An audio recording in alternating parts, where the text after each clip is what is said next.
الذي خلق الموت والحياة ليبلوكم أيكم أحسن عملا أشهد أن لا إله إلا الله وحده لا شريك له وأشهد أن محمدا عبده ورسوله ونبيه وحبيبه اللهم صل وسلم وبارك على نبينا محمد صلى الله عليه وسلم وعلى آله وأصحابه أجمعين أما بعد فيا عباد الله أوصيكم ونفسي بتقوى الله وطاعته لعلكم ترحمون كما قال الله تعالى في القرآن الكريم أعوذ بالله من الشيطان الرجيم يا أيها الذين آمنوا اتقوا الله حق تقاته ولا تموتن إلا وأنتم مسلمون قال الله تعالى في القرآن الكريم أعوذ بالله من الشيطان الرجيم ما أصاب من مصيبة إلا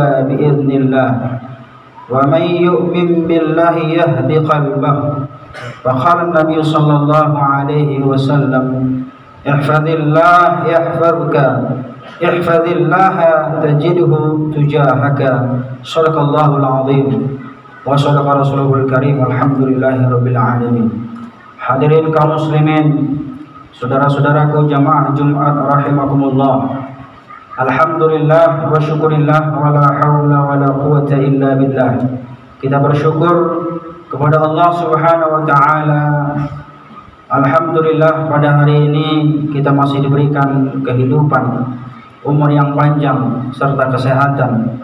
Mudah-mudahan umur yang panjang, kesehatan yang diberikan mampu mendekatkan diri kita kepada Allah Subhanahu wa taala dengan berbagai macam ibadah-ibadah yang tentunya semuanya itu diwajibkan dan difardukan kepada kita sebagai hamba-Nya. Salat dan salam tak lupa-lupanya kita ucapkan Allahumma sholli wa sallim wa barik ala nabiyyina Muhammad wa ala ali Muhammad. Hadirin kaum muslimin, melalui mimbar ini khatib mengajak kepada kita semuanya, marilah kita bersama-sama senantiasa meningkatkan keimanan dan ketakwaan kita kepada Allah Subhanahu wa taala. Mudah-mudahan dengan iman dan takwalah kita dapat diselamatkan ketika nanti di yaumul mizan wal hisab, ketika di mana kita mendapatkan pengadilan yang seadil-adilnya di hadapan Allah Subhanahu wa taala. Yang baik dibalas dengan kebaikan, yang buruk pun akan dibalas dengan keburukan. Mudah-mudahan semua ibadah, amal saleh yang kita lakukan selama kita hidup di dunia ini diterima di sisi Allah Subhanahu wa taala. Hadirin kaum muslimin, sebagai khatib pada hari ini ingin menyampaikan ada beberapa hal nasihat ulama kepada kita sebagai umat Islam tatkala kita menghadapi suatu musibah, suatu bencana yang diberikan oleh Allah Subhanahu wa taala kepada kita. Ringkasan nasihat ini disampaikan oleh seorang syekh, doktor, seorang ulama dari Al-Madinah Al-Munawwarah yang bernama Profesor Dr. Abdul Razak Al-Badr. Yang ini beberapa hal sangat penting kita waspadai, sangat penting kita ambil iktibar dari apa yang telah disampaikan oleh beliau. Yang pertama, pesan beliau, nasihat beliau kepada kita, dan ini tentunya berlandaskan daripada firman-Nya Allah Subhanahu wa taala. Nasihat ini diambil daripada firman Allah Subhanahu wa taala, beberapa ayat yang sangat penting kita fahami tatkala kita dihadapkan dengan suatu peristiwa, dihadapkan dengan musibah. Beberapa hal kita lihat, beberapa musibah telah terjadi, beberapa bencana telah terjadi di bangsa kita. Kita lihat beberapa hari ini, kita lihat banyak saudara-saudara kita yang sakit, banyak saudara-saudara kita bahkan dipanggil oleh Allah Subhanahu wa taala. Hal ini menjadi iktibar dan pelajaran bagi kita. Apa yang harus kita ambil dari sebuah peristiwa yang diturunkan oleh Allah Subhanahu wa taala.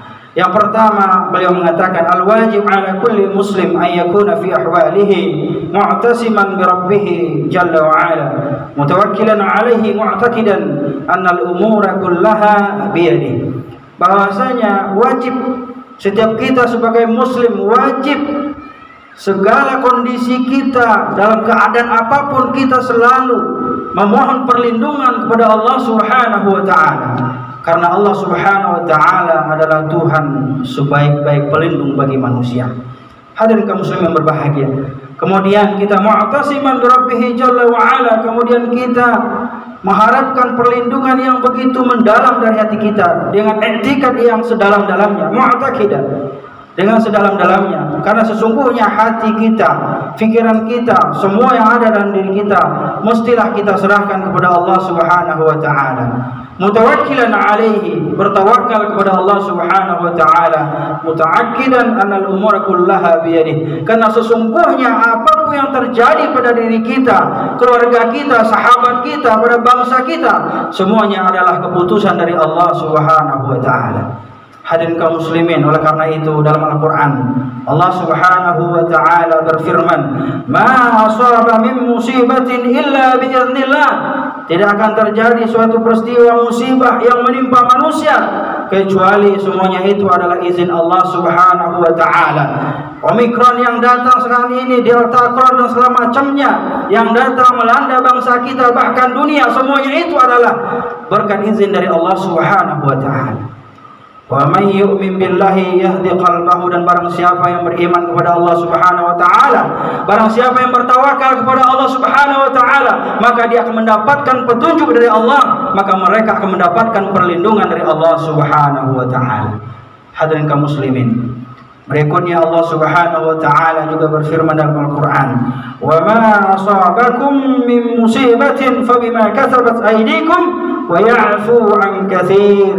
Allah Subhanahu wa taala berfirman, dan segala musibah yang menimpa manusia adalah disebabkan karena perbuatan tangan manusia itu sendiri, dan Allah Subhanahu wa taala seringkali memaafkan kesalahan-kesalahan kita. Masya Allah. Peristiwa-peristiwa yang terjadi, musibah-musibah yang terjadi, bencana-bencana yang terjadi, bahkan sekarang ini corona yang hampir habis dan kemudian ditukar dengan Omikron, semuanya itu adalah mungkin barangkali karena perbuatan-perbuatan di tangan manusia yang jahil, mungkin karena perbuatan-perbuatan dosa-dosa yang kita lakukan. Maka oleh karena itu Allah Subhanahu wa taala selalu memberikan kesempatan kepada kita. Wa ya'fu 'an katsir, Allah Subhanahu wa taala selalu memaafkan kesalahan kita. Maka oleh karena itu momentum pada hari ini kita masih diberikan umur yang panjang, kesehatan oleh Allah Subhanahu wa taala, maka hendaklah kita gunakan kesehatan kita gunakan umur yang panjang untuk beribadah kepada Allah Subhanahu wa taala, dan kita bermohon kepada Allah mudah-mudahan kita tidak terjangkit oleh penyakit-penyakit yang ada saat ini. Amin ya rabbal alamin. Qul man dzalladzi ya'simukum minallah in arada bikum su'an aw arada bikum rahmah. Katakanlah, siapa yang paling bisa melindungi di antara kalian kecuali Allah Subhanahu wa taala. Apabila Allah Subhanahu wa taala ingin menurunkan bencana atas kita, maka Allah Subhanahu wa taala pasti akan turunkan bencana itu. Namun sebaliknya, apabila Allah Subhanahu wa taala ingin menyelamatkan kita, ingin melindungi kita, ingin menolong bangsa kita, maka Allah Subhanahu wa taala pasti akan menolongnya. Oleh karena itu hadirin berbahagia, satu pesannya adalah kita bertawakal kepada Allah Subhanahu wa taala. Yang kedua hadirin berbahagia, innal wajib ala kulli muslim an yahfizallah jalla wa ala bi hifzi ta'atihi wa ibadatihi imtisalan lil awamiri wa ijtinaban lin nawahi. Sesungguhnya wajib setiap muslim untuk menjaga agama Allah Subhanahu wa taala. Setiap kita wajib menjaga agama Allah Subhanahu wa taala, menjaga ibadah kita, menjaga segala apa-apa yang telah diperintahkan oleh Allah Subhanahu wa taala dengan penuh ketaatan kepada Allah Subhanahu wa taala dalam menjalankan perintah-perintahnya dan meninggalkan segala larangannya. Hadirin berbahagia, sebagaimana hadis Rasulullah sallallahu alaihi wasallam mengatakan, ihfazillaha yahfazka, ihfazillaha tajidhu tujahaka. Rasulullah sallallahu alaihi wasallam memesankan kepada kita, jagalah agama Allah, maka maka Allah akan menjagamu. Jagalah agama Allah Subhanahu wa taala, maka kamu akan mendapatkan perlindungan dan pertolongan dari Allah Subhanahu wa taala. Hadirin kaum muslimin berbahagia, musibah-musibah yang melanda kita, bangsa kita, negeri kita, bahkan keluarga kita, bahkan mungkin kita dapat musibah bahkan ditimpakan pada diri kita, semuanya itu datang dari Allah Subhanahu wa taala. Jadi solusinya yang kedua adalah yaitu kita hendaklah menjaga daripada agama Allah Subhanahu wa taala, memelihara ibadah kita, memelihara sunnah Rasulullah sallallahu alaihi wasallam. Hadirin kaum muslimin yang terakhir ingin kami sampaikan pada khutbah kali ini, yaitu bahwasanya beliau mewasiatkan, menyampaikan kepada kita anna a'zamul masa'ib al-masa'ibatu fid din fa hiya a'zamul masa'ib dunya wal akhirah. Bahwasanya musibah yang terbesar yang dihadapi oleh manusia, khususnya umat Islam, a'zamul masa'ib al-masa'ibatu fid din. Musibah yang paling terbesar yang dihadapkan oleh manusia, musibah yang paling terbesar yang kita rasakan saat ini adalah al-musibatu fid din, yaitu musibah terhadap agama kita, menimpa agama kita, menimpa akidah kita, menimpa ibadah kita, menimpa muamalah akhlakiyah, menimpa moral dan etika umat Islam. Ini adalah musibah yang terbesar yang dihadapkan oleh manusia pada akhir zaman ini. Bagaimana tidak hadirin berbahagia adanya media-media sosial yang sekarang ini menghilangkan rasa malu di antara kita, saudara-saudara kita, kaum kerabat kita, bahkan anak-anak kita, istri-istri kita tidak memiliki rasa malu untuk tampil auratnya di depan umum. Ini adalah musibah yang terbesar yang dihadapkan oleh manusia, musibah akhlak, musibah etika, morality yang hangus, yang habis dimakan oleh media-media modern, orang-orang yang mempengaruhi Islam melalui media-media, pakaian-pakaian dan makanan-makanan yang serba kebarat-baratan. Naudzubillah. Hadirin kaum muslimin, oleh karena itu marilah kita ingat dari pesan Rasulullah sallallahu alaihi wasallam, apabila suatu bangsa ingin baik, ingin sukses, ingin makmur, maka lihatlah pemuda-pemudanya. Maka apabila pemuda dan pemudinya hancur akhlaknya, hancur moralnya, maka sesungguhnya bangsa itu akan hancur. Na'udzubillah, tsumma na'udzubillah min dzalik. Hadirin kaum muslimin, maka oleh karena itu hendaklah kita mewaspadai berbagai macam kemungkinan yang terjadi pada bangsa kita, bahkan pada negeri kita yang tercinta Indonesia ini. Jangan sampai keimanan kita luntur, jangan sampai kita tidak berserah diri kepada Allah, tidak bertawakal kepada Allah, tidak bermohon dan tidak bermunajat dan memohon perlindungan kepada Allah Subhanahu wa taala. Karena itulah harapan kita satu-satunya. Apapun peristiwa yang terjadi, apapun musibah yang terjadi pada bangsa kita, semuanya itu adalah berkat izin dari Allah Subhanahu wa taala. Dan saya teringat daripada pesan dari Sayyidina Ali bin Abi Thalib, sahabat daripada Rasulullah sallallahu alaihi wasallam, "Ma nuzila bala'un illa bi dzambin wa la rufi'a bala'un illa bi taubatin." Maka beliau mengatakan, sahabat Rasulullah SAW mengatakan, yaitu tidaklah Allah menurunkan suatu musibah kepada manusia melainkan karena dosa-dosa manusia itu sendiri. Wala nuzila ma nuzila bala'un illa bidzambin. Tidaklah, kata Sayyidina Ali, diturunkan suatu musibah, suatu bencana, suatu hal yang mengakibatkan suatu bangsa itu hancur, suatu keluarga, suatu masyarakat itu hancur, kecuali karena dosa-dosa kita itu sendiri. Wala rufi'a illa bitaubatin, kata beliau. Dan tidaklah akan diangkat suatu musibah, tidaklah akan diangkat suatu penyakit, suatu bala, kecuali kita bertaubat kepada Allah Subhanahu wa ta'ala. Hadirin kaum muslimin, marilah kita berserah diri kepada Allah dan hendaklah kita bertaubat kepada Allah Subhanahu wa ta'ala. Mungkin saja Omikron ini datang karena kita masih doyan berbuat dosa dan nista serta bermaksiat kepada Allah Subhanahu wa ta'ala.